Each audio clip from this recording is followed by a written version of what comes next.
வணக்கம். நம்ம வந்து இப்போ மைக்ரோ பிளாஸ்டிக்கை பற்றி பார்க்க போகிறோம். மைக்ரோ பிளாஸ்டிக் அப்படிங்கிறது ஒன்றும் கிடையாது. நம்மளோட கண்ணுக்கு தெரியக்கூடிய அதிகமாக பிளாஸ்டிக்ஸ் நம்ம பார்த்துட்ருக்கோம்.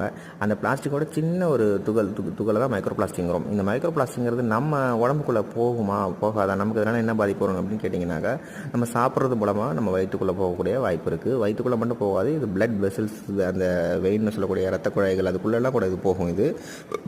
இது மூளை வரைக்கும் கூட போய் நம்ம பாதிப்பு ஏற்படுத்தக்கூடிய ஒரு ஆபத்தான ஒரு துகள். இது கிட்டத்தட்ட ஒரு ஸ்லோ பாய்சன் மாதிரி. நம்ம டெய்லி சாப்பிடக்கூடிய பொருட்கள், இப்போ கடையில் வாங்கி சாப்பிட்ற பிளாஸ்டிக்கில் கட்டி தரக்கூடிய சாம்பார், சட்னி, சாப்பாடு, பேக்கெட் ரைஸ், இது எல்லாமே பார்த்திங்கனாலுமே அந்த மைக்ரோ பிளாஸ்டிக்ஸோடு தான் நம்ம வந்து சாப்பிட்டுட்ருக்கோம் டெய்லி. ஸோ கொஞ்சம் அவேர்னஸோடு இருங்க. இந்த பிளாஸ்டிக்ஸை யூஸ் பண்ணுறதுக்கு ரொம்ப அவாய்ட் பண்ணுங்கள். அதை ஸ்டெயின்லெஸ் ஸ்டீல் கண்டெய்னர் யூஸ் பண்ணுங்கள். வீட்டில் சமைச்சு சாப்பிடுங்க. வீட்டில் ஃப்ரிட்ஜில் வந்து பத்திரமா பொருட்களை வைக்கிறதுக்காக வேண்டி இதை யூஸ் பண்ண வேண்டாம். பிளாஸ்டிக் யூஸ் பண்ணால் ஃப்ரிட்ஜை அவாய்ட் பண்ணுறதுக்கு ட்ரை பண்ணுங்கள். ஃப்ரெஷ்ஷாக சமைச்சு சாப்பிடுங்க. தேங்க்யூ.